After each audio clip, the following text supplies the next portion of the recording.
Bienvenidos a la segunda clase de química. Hoy vamos a ver estequiometría.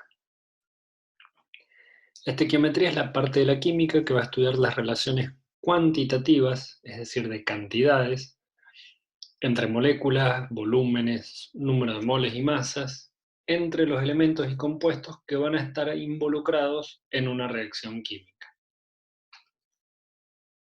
Antes de pasar a la estequiometría en sí mismo, vamos a repasar algunas definiciones, equivalencias y conceptos que nos van a venir muy bien en estequiometría.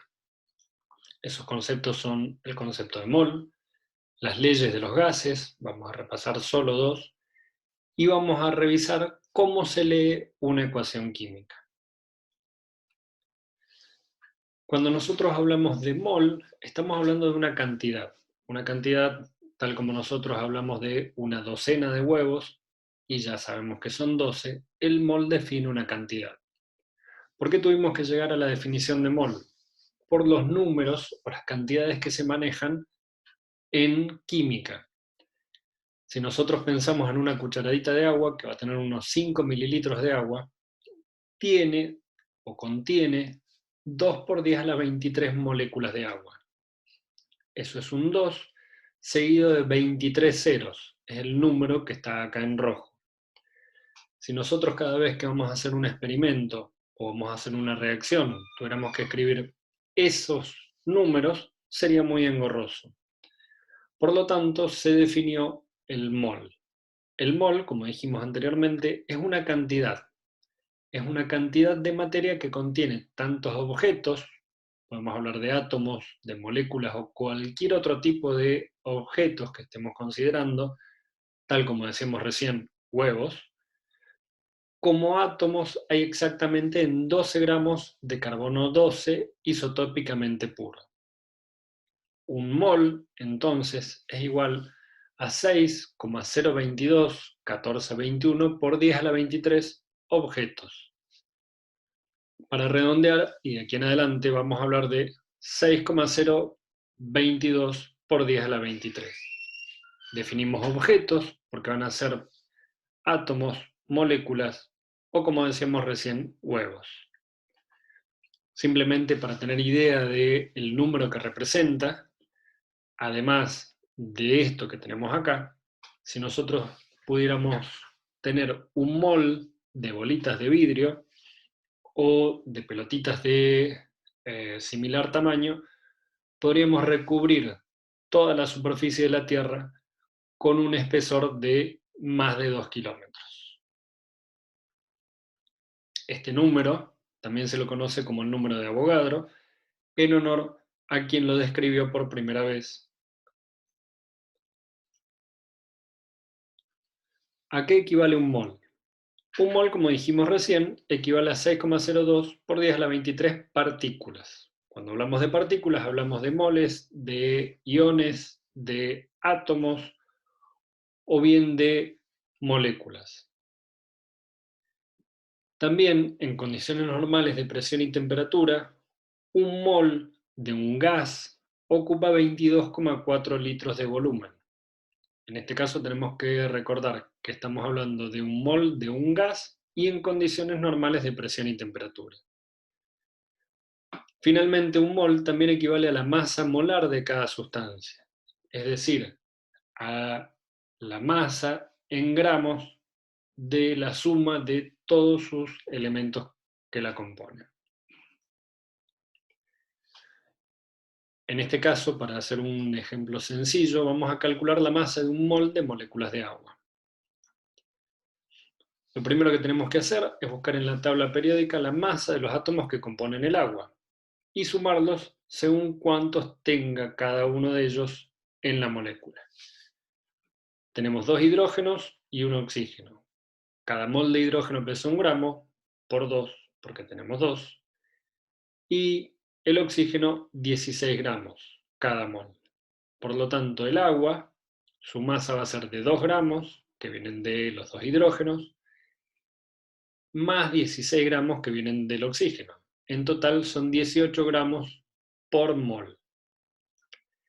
En este caso tenemos que hacer una aclaración muy importante. ya que si estamos hablando de un mol de moléculas de agua, su masa es de 18 gramos. Si hablamos de una sola molécula de agua, su masa en gramos es un número muy pequeño. Por lo tanto, lo más conveniente es expresarlo en UMAS, como habíamos visto en la unidad anterior. En el caso de una única molécula de agua, su masa va a ser de 18 UMAS. Si es un mol, va a ser de 18 gramos. Si hacemos lo mismo con el hidrógeno, un mol de átomos de hidrógeno pesa 1 gramo. Un único átomo de hidrógeno pesa 1 UMA. Las dos leyes de los gases que vamos a repasar en este caso es la ecuación combinada de las leyes de los gases, donde nos dicen que presión, volumen y temperatura inicial se pueden relacionar con presión, volumen y temperatura final. La presión inicial por el volumen inicial dividido la temperatura inicial es igual a la presión final por el volumen final dividido la temperatura final. Esto nos va a ayudar mucho en estequiometría, sobre todo para convertir los datos que nosotros tengamos en el problema a condiciones normales de presión y temperatura, ya que en ese caso vamos a poder relacionar directamente el número de moles con 22,4 litros de un gas. Recordemos que la temperatura normal es 0 grados centígrados y en gases lo vamos a pasar siempre a grados Kelvin, 273 grados Kelvin. Presión normal es 1 atmósfera. Por lo tanto, para poder convertir nuestras unidades, vamos a utilizar 1 atmósfera y 273 Kelvin para ver cuánto volumen, por ejemplo, ocupa un gas determinado en condiciones normales de presión y temperatura. Otra de las leyes que vamos a utilizar muy seguido, podemos utilizar cualquiera de las dos, la anterior o esta, es la ecuación de los gases ideales, donde la presión por el volumen es igual al número de moles por R, que es la constante de los gases ideales, por la temperatura. En este caso, la presión está expresada en atmósferas, el volumen en litros, N es número de moles y T es la temperatura en grados Kelvin. La constante de los gases ideales es 0,082 litros por atmósferas dividido grados Kelvin por mol. Tanto esta ecuación como la anterior la vamos a ver con mayor profundidad cuando veamos gases. De todas formas, es muy bueno tenerla en cuenta desde este momento en caso de que en nuestras reacciones tengamos o reactivos o productos en forma gaseosa. Finalmente, vamos a ver cómo leemos una ecuación química. Si la leemos tal y como está, podemos decir que hidrógeno más oxígeno es agua. Esa es una forma incorrecta de leerla, y es muy importante que comencemos a leerla correctamente desde ahora, sobre todo para cuando comencemos a trabajar con estequiometría. En este caso vamos a decir que el hidrógeno reacciona con oxígeno para producir agua. Ese signo más se lee como reacciona con la flecha para producir. Otra cosa que tenemos que tener en cuenta es que a la izquierda de nuestra flecha se encuentran los reactivos y a la derecha están los productos. Siempre tenemos que tener en cuenta que la reacción tiene que estar balanceada, es decir, a la izquierda tengo que tener lo mismo que tengo a la derecha. Acá tengo 2 oxígenos y acá uno solo. Para solucionarlo, multiplico por 2 la cantidad de moléculas de agua. Esto no solo va a multiplicar al oxígeno, sino también va a multiplicar al hidrógeno. Ahora tengo 4 hidrógenos de este lado y 2 de este lado. Con el 2, para multiplicarlo, tengo ahora 4 hidrógenos a la izquierda, 4 hidrógenos a la derecha, 2 oxígenos a la derecha, 2 oxígenos a la izquierda. Lo podemos leer en moles. 2 moles de hidrógeno reaccionan con 1 mol de oxígeno para producir 2 moles de agua. Lo podemos leer en masas. 4 gramos de hidrógeno reaccionan con 32 gramos de oxígeno para producir 36 gramos de agua.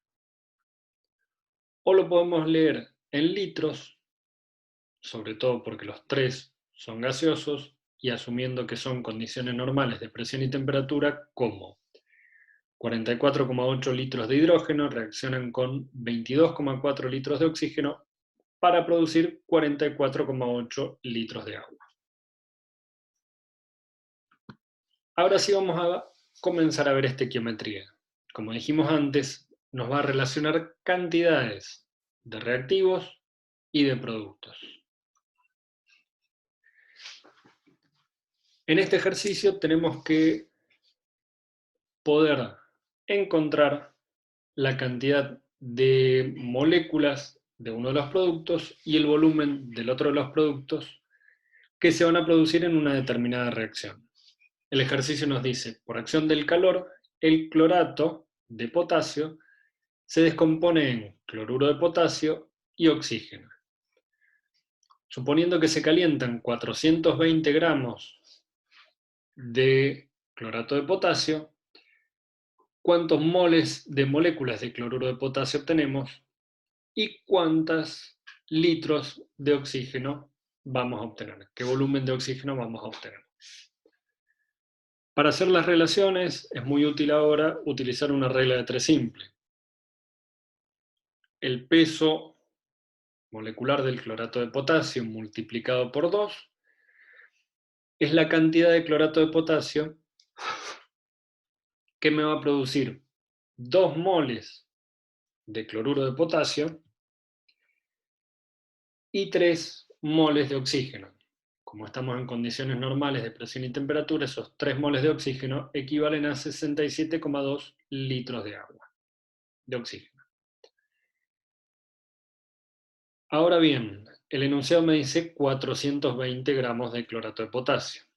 Mi regla de 3 entonces va a ser 245,18 gramos de clorato de potasio, producen 2 moles de cloruro de potasio, los 420 gramos de clorato X. Y eso me da la cantidad de moles de cloruro de potasio que se obtiene. Con la misma regla de 3 simple, voy a calcular los litros de oxígeno que se me van a producir. Y van a ser 115,12 litros de oxígeno. Acá podemos ver que hemos mezclado las unidades. Acá tenemos gramos, acá tenemos moles y acá tenemos litros. Eso se puede hacer únicamente si a la izquierda tenemos únicamente una unidad y a la derecha otra. No podemos mezclar indiscriminadamente. Podemos relacionarlo gramos con moles, gramos con moles. Gramos con litros, gramos con litros. Opcionalmente se puede hacer todo en gramos y después pasarlo a moles, o se puede hacer todo en moles y después pasarlo a las otras cantidades. En los próximos ejercicios lo vamos a ir haciendo indistintamente para que vean las diferentes opciones que tenemos. Vamos a definir ahora el equivalente gramo. El equivalente gramo es la masa de un elemento capaz de reaccionar, combinarse o desplazar a 8 gramos de oxígeno o a 1 gramo de hidrógeno. El ejercicio que tenemos a continuación nos dice que una masa de 8 gramos de un elemento alcalino o alcalino térreo se coloca en presencia de oxígeno produciendo 8,566 gramos de el óxido del metal. Tenemos que averiguar cuál es la masa equivalente de este metal. Si bien no nos dice cuántos gramos de oxígeno hay en esta reacción, lo podemos calcular ya que sabemos que el óxido del metal menos los gramos de metal, los 8,566 gramos menos los 8 gramos del metal, me va a dar la masa de oxígeno que hay en este óxido. Como lo tenemos que relacionar a 8 gramos, nosotros sabemos que 8 gramos del metal reaccionan con 0,566 gramos de oxígeno. Para definir el equivalente gramo necesitamos ver cuánto van a reaccionar con 8 gramos de oxígeno, y esos son 113 gramos del metal. O sea que el equivalente gramo de este metal es 113 gramos.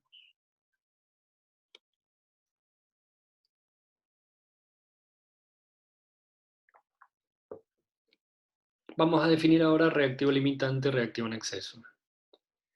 En algunas reacciones podemos ver que uno de los reactivos se consume totalmente y el otro va a quedar un exceso. Aun cuando haya un exceso de uno de los reactivos, siempre se necesitan todos los reactivos presentes para que la reacción continúe. Si uno de los reactivos se termina, la reacción se termina. En este ejemplo cotidiano, nosotros vamos a hablar de cuánto necesitamos para armar un sándwich.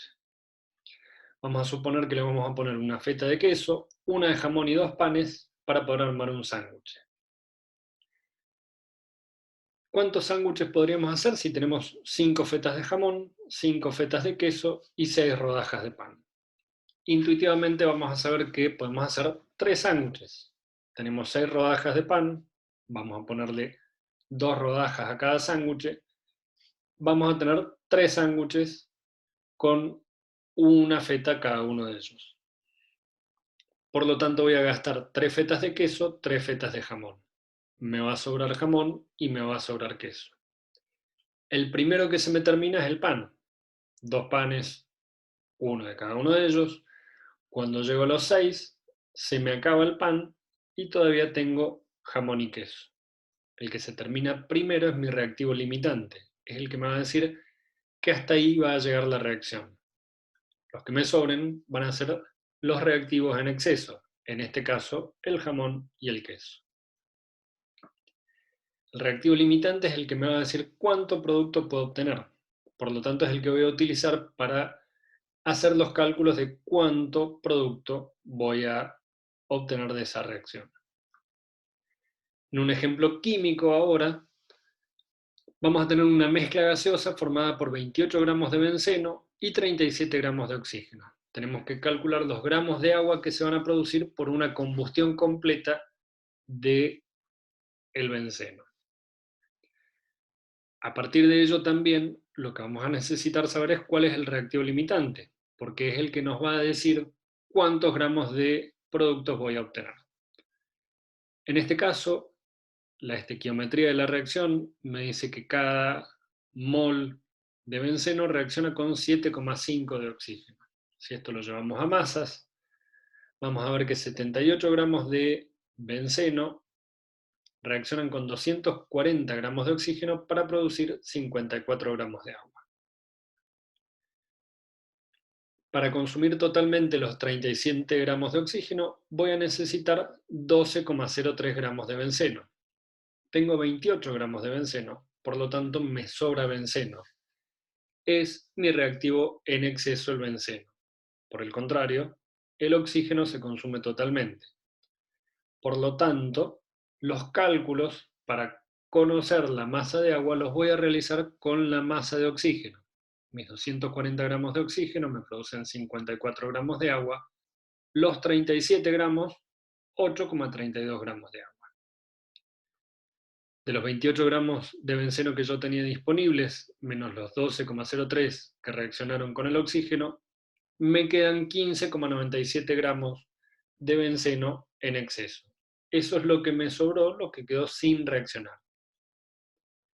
El oxígeno es el reactivo limitante, por lo tanto, como hicimos anteriormente, los cálculos para obtener la masa de producto, voy a utilizar el oxígeno. Por otro lado, tenemos que considerar la pureza, ya que muchas sustancias que vamos a utilizar en el laboratorio no son totalmente puras. Van a tener una mezcla donde la mayor proporción va a corresponder a la sustancia que a nosotros nos interesa y el resto a impurezas. En este caso, las impurezas las vamos a expresar en porcentajes. En el ejercicio nos pregunta qué masa de fósforo es necesaria para obtener 0,142 gramos de pentóxido de difósforo, considerando la pureza del fósforo de un 89%. Nuevamente, lo primero que hacemos es plantear la reacción química. La balanceamos y luego vamos a ver cuánto necesitamos para obtener estos 0,142 gramos del producto. Mis 123,88 gramos de fósforo me van a producir 283,88 gramos del pentóxido de fósforo. Para obtener 0,142 gramos del pentóxido, voy a necesitar X, y eso es 0,06 gramos de fósforo. Ahora bien, si yo tengo que pesar en mi balanza la cantidad necesaria de fósforo para asegurarme que tenga 0,06 gramos de fósforo, tengo que considerar que en esa masa voy a tener impurezas. Por lo tanto, los 89 gramos puros de fósforo van a estar en 100 gramos totales, por lo que decíamos de la pureza del 89%. Para asegurarme 0,06 gramos puros de fósforo, tengo que pesar 0,07 gramos de la mezcla de fósforo, es decir, de mi fósforo impuro. Finalmente lo que vamos a ver es el rendimiento de la reacción. En algunas reacciones no obtenemos todo el producto que la estequiometría nos dice. Vamos a obtener muchas veces menos cantidad de ese producto. El rendimiento teórico es la máxima cantidad de producto que se obtiene en la reacción. El rendimiento real es la verdadera cantidad de producto que se obtiene en la reacción. El rendimiento porcentual es el rendimiento real dividido el rendimiento teórico por 100. En este caso podemos utilizar tanto regla de 3 simple como esta fórmula. Lo que siempre tenemos que tener en cuenta es que el rendimiento real, su valor máximo va a ser de 100%. Nunca va a poder superar el 100%. Siempre va a ser igual o menor al 100%. Si nosotros obtenemos un valor de rendimiento porcentual mayor al 100%, tenemos que revisar nuestros cálculos anteriores porque hemos cometido un error. De la misma forma, la pureza que vimos anteriormente no puede ser mayor al 100%. Si obtenemos una pureza del 120%, nuevamente tenemos que revisar nuestros cálculos.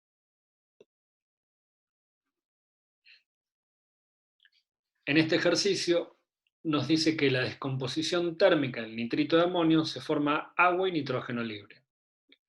Si se descomponen 10 gramos de la sal con una pureza del 80%, tenemos que calcular masa de agua formada, volumen de nitrógeno liberado a 20 grados centígrados y 0,2 atmósferas, y si se obtuvieron 2 litros de nitrógeno en condiciones normales de presión y temperatura, tenemos que calcular el rendimiento. En este ejercicio estamos poniendo todos los parámetros que vimos anteriormente. Estamos utilizando la pureza, estamos calculando el rendimiento, por lo tanto, tenemos en un solo ejercicio todo lo que hemos visto anteriormente. Lo primero que tenemos que hacer es la reacción. El nitrito de amonio con calor se descompone en nitrógeno y agua. A continuación, vamos a calcular cuánto es en realidad lo que estamos poniendo de nitrito de amonio. Como la pureza era del 80%, sabemos que 80 gramos de esa sal están en los 100 gramos totales. En 10 gramos, que es lo que estamos poniendo realmente, tengo únicamente 8 gramos de sal. Por lo tanto, mis cálculos los voy a hacer con estos 8 gramos de sal. Con 64 gramos de nitrito de amonio, obtengo 36 gramos de agua. Con los 8 gramos que yo estoy utilizando, voy a obtener 4,5 gramos de agua.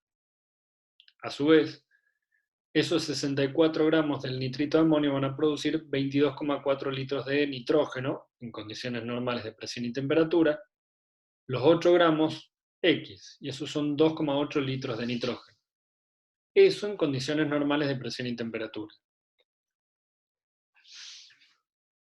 Como el ejercicio nos planteaba condiciones diferentes a las condiciones normales de presión y temperatura, los podemos convertir a esas nuevas condiciones con la fórmula de los gases que habíamos visto inicialmente, o también podríamos utilizar la fórmula de los gases ideales. En este caso, por esta vez, vamos a utilizar esta conversión donde vamos a reemplazar en los volúmenes iniciales, presiones iniciales y temperaturas iniciales, los datos originales y temperatura final y presión final, los datos que nos da el problema.